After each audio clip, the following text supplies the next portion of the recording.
Hello and welcome to Big Screen Brass Tacks. I want to talk about Love Story. Wait. That's not the name of the video you guys clicked on. Love Story's a lot like Twilight.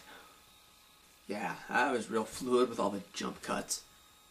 The Twilight Saga is far from the first time that teen girls have been gaga over something that the media tells them is a classic love story. When I was a teenager, every girl I knew was talking about The Notebook. Oh dear Lord, I'm old!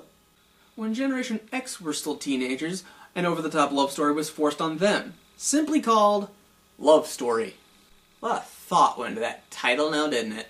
I should name the video a compare and contrast of Love Story and the Twilight Saga, because I'm too lazy to think of an actual title. In 1970, Love Story got released, and thousands of teenage boys got dragged to the movie theaters by their girlfriends who liked the idea of love, without actually understanding what love really is. Rachel! I'm okay. I'm okay. I'm good. I'm good.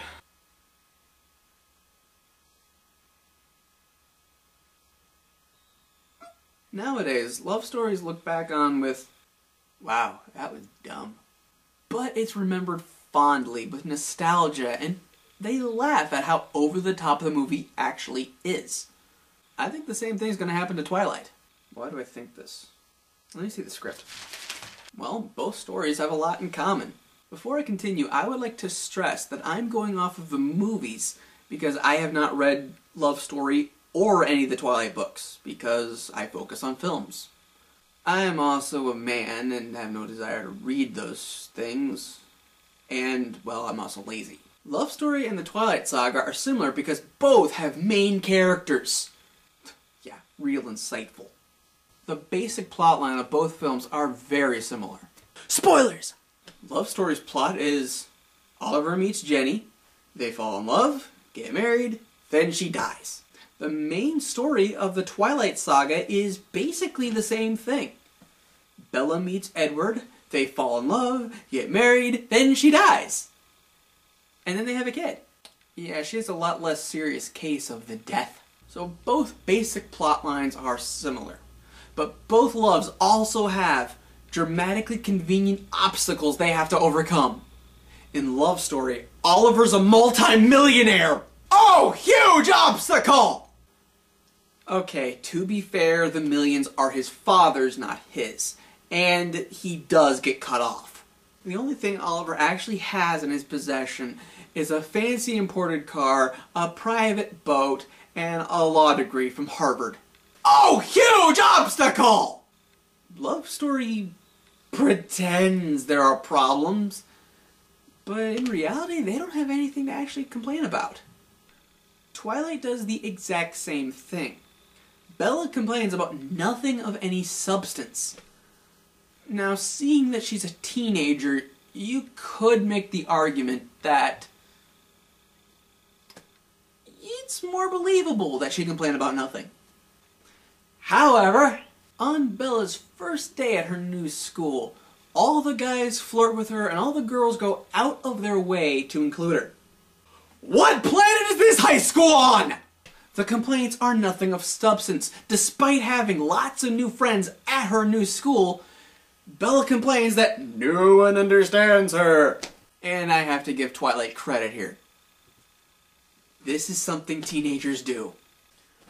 Oliver makes this exact same complaint in Love Story, and it falls completely flat because he is in his 20s. Oliver, you have a law degree from Harvard and you just passed the bar exam. Shut up!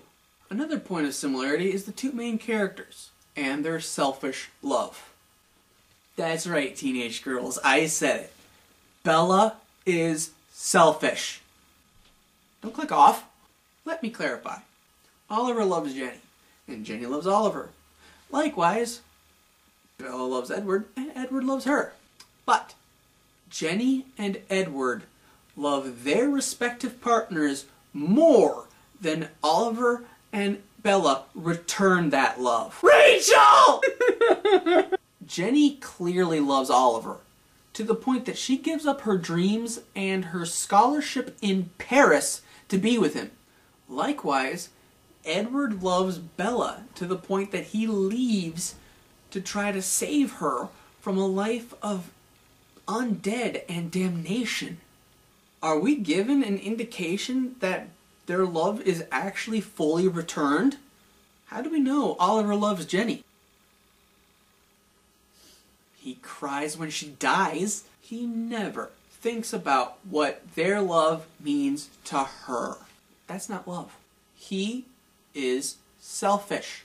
Now let's look at Bella. She is only thinking about herself. At no point do we see Bella really care for Edward. Even when she saved his life, her motivation was her need for him, not what is he going through. Is that love? I don't think so. It's a selfish love.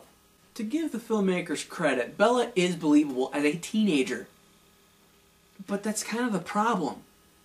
Teenagers don't fully understand what love is. Many Twilight supporters will point out that Twilight's just a retelling of Romeo and Juliet. Let's think about that. Romeo and Juliet were two teenagers so wrapped up in their own lives that they destroyed not only themselves, but the lives of their whole families as well. That really what you want to be, Twilight? At least Love Story shows ups and downs of a real romance and has real family dynamics going for it.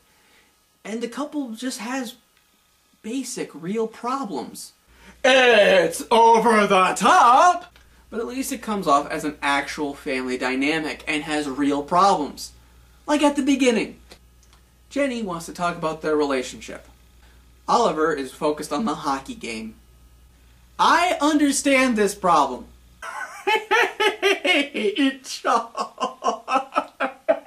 So, am I going to go check out Twilight Breaking Dawn this weekend? Yes. Why? Because it's fun. The teen girls are going to grow up and look back at just how stupid the whole Twilight Saga is. I'm old enough to understand how over the top it is and just enjoy the ride. This is big screen brass tacks, and I watch it because you're going to anyway. That's a stupid catchphrase. I hope I don't film that and leave it in the video.